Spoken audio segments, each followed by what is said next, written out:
दोस्तों आईटीआर का प्रोसेस काफ़ी टाइम से अटका हुआ है, जिसके लिए काफ़ी प्रॉब्लम हो रही है। काफ़ी लोगों का टीडीएस अभी तक क्या है, रिफ़ंड क्लेम नहीं हुआ। और यहाँ पे हम चेक कर रहे हैं, डेली हम चेक करते हैं तो आईटीआर जो रजिस्टर्ड पर्सन है वो बढ़ रहे हैं, आईटीआर जो फाइल है वो बढ़ रही है, आईटीआर जो वेरीफाई कर रहे हैं उनकी संख्या भी बढ़ रही है। बट जो आईटीआर प्रोसेस होनी है वो पिछले 15-16 दिन से बिल्कुल स्टॉप कर रखी है। आपको एक तो आईटीआर को वेरीफाई ज़रूर करना है आईटीआर फाइल करने के बाद, और आगे समझेंगे कि आपकी आईटीआर अगर काफ़ी टाइम से प्रोसेस नहीं हो रही तो और भी कई कारण हो सकते हैं प्रोसेस नहीं होने का। इसके लिए हमने यहाँ पे लॉगिन कर रखा है।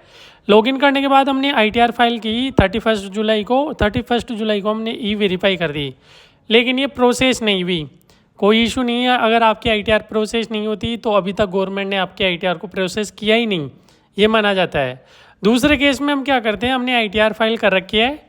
आईटीआर फाइल करने के बाद हमने क्या है, ई वेरीफाई भी कर रखा है। 3 जुलाई को हमने फाइल किया था, 3 जुलाई को ई वेरीफाई कर दिया, और 13 जुलाई को हमारी आईटीआर प्रोसेस में चली गई। आईटीआर प्रोसेस में जाने के बाद 8 अगस्त हो गया।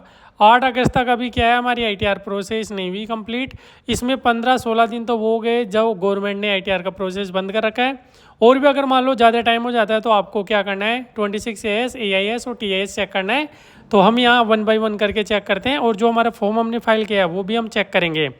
सबसे पहले हम जाएंगे यहाँ पे ई फाइल पे जाएंगे। ई फाइल पे जाने के बाद इनकम टैक्स रिटर्न और व्यू फाइल रिटर्न, आपने जो फाइल कर रखी है उसमें जाना है। डाउनलोड रिसिप्ट का ऑप्शन आ रहा है और डाउनलोड फॉर्म का यहाँ पे ऑप्शन दे रखा है। पहला आता है एक्नोलेजमेंट और एक फॉर्म आता है। एक एक्नोलेजमेंट डाउनलोड होगा, एक में फॉर्म डाउनलोड होगा। आपको फॉर्म डाउनलोड करना है तो डाउनलोड फॉर्म वाले टैब पे आपको यहाँ पे जाना है और अपना जो फॉर्म है वो डाउनलोड कर लेना है।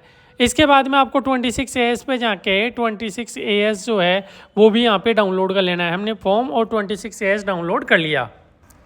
26AS हमारे यहाँ दिख रहा है, हमने डाउनलोड कर ली। इसकी पूरी जो इनकम है टीडीएस जितना कटा हुआ है, जिस इनकम पे जिस हेड में, आपको अच्छी तरह चेक करना है। हमने काफ़ी देखा है कि जिस सेक्शन में कटा है उसके अनुसार ही आपको आईटीआर फाइल करनी है। इसके बाद AIS पे जाएंगे, AIS और TIS यहाँ से डाउनलोड कर लेंगे। पहले हम TIS डाउनलोड करते हैं। TIS डाउनलोड करने के बाद ओपन करेंगे तो इसमें पासवर्ड मांगेगा, जिसमें आपको पैन नंबर लिखना है स्मॉल लेटर में, और डेट ऑफ ईयर मंथ पूरा लिखना है विदाउट स्पेस।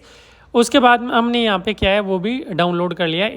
TIS के अंदर हमारी इनकम है, सेविंग बैंक इंटरेस्ट है, और हमारा जो टर्नओवर है GST बेसिस पे आपका नॉर्मल आएगा तो वो लेना है। ऐसे हम AIS डाउनलोड करेंगे, सेम टू सेम जैसे TIS में पासवर्ड लगाए थे वैसे पासवर्ड लगाना है। प्रत्येक आपको यहाँ भी जो डेटा दे रखा है कम्प्लीटली चेक कर लेना है। तो ऐसे हमने 26AS, TIS और AIS डाउनलोड कर लिया। साथ में हमने यहाँ पे जो आईटीआर का फॉर्म डाउनलोड किया वो भी हमारा फॉर्म यहाँ पे आ रहा है, हम उसको भी क्या है यहाँ पे क्रॉस चेक करेंगे। तो आपको ध्यान देना है कि यहाँ पे जो इनकम आपने डिक्लेयर की है, फॉर्म को अच्छी तरह चेक करना है। आपने जो इनकम डिक्लेयर की है वो आपके AIS, TIS और 26AS के अंदर सेम इनकम होनी चाहिए। अगर मान लो AIS, TIS इनके अंदर ज़्यादा इनकम है और आपने फॉर्म के अंदर कम इनकम दिखा दी तो आपकी आईटीआर प्रोसेस ही नहीं होगी। प्रोसेस ऑन तो हो जाएगा बट कि प्रोसेस नहीं होगा और डिफेक्टिव हो जाएगी और आपके पास नोटिस आएगा। या मान लो आपने आईटीआर गलत फॉर्म फाइल कर दिया तो भी आपके पास नोटिस आएगा।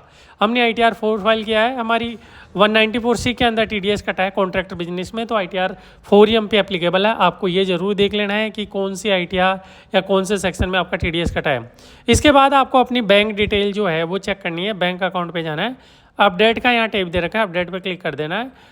फर्स्ट के जो 2 ऑप्शन है, वैलिडेशन, एलिजिबल फॉर रिफंड, ये राइट टिक होने चाहिए ग्रीन, तभी आपका रिफंड आएगा, अदरवाइज आपका रिफंड भी नहीं आएगा। ये हमारे यहाँ पे राइट टिक है, ग्रीन टिक है। ये पूरा प्रोसेस आपको स्वयं चेक कर लेना है। अगर आपको लगता है कि पूरा प्रोसेस आपका सही है, किसी प्रकार की कोई गलती नहीं है, फिर भी आपकी आईटीआर प्रोसेस नहीं हो रही, तो इसके लिए क्या करना है, आपको इनकम टैक्स की होम साइट पर जाना है। जाने के बाद यहाँ नीचे जाओगे तो स्टेटस लिखा हुआ है, इस पर आपको क्लिक कर देना है। क्लिक करने के बाद अभी हमने काफ़ी टाइम से, पिछले 7-8 दिन से हम चेक कर रहे हैं, तो सेम डेटा यहाँ पे आ रहा है। जो प्रोसेसिंग का है 1,13,66,233 है, वो सेम यहाँ पे आ रहा है। ये जैसे ही बढ़ जाए तो ये सोच लेना, ये समझ लेना, ये जान लेना कि आपकी आईटीआर अब प्रोसेस होने वाली है और आपका जो TDS का रिफंड है वो जल्दी आपके अकाउंट में आने वाला है। जब तक ये प्रोसेस नहीं होगा तब तक आपका TDS का रिफंड नहीं आएगा। प्रोसेस होने की उम्मीद है कि 15 अगस्त बाद में जल्दी से ये प्रोसेस स्टार्ट होगा। तब तक के लिए थैंक यू, धन्यवाद।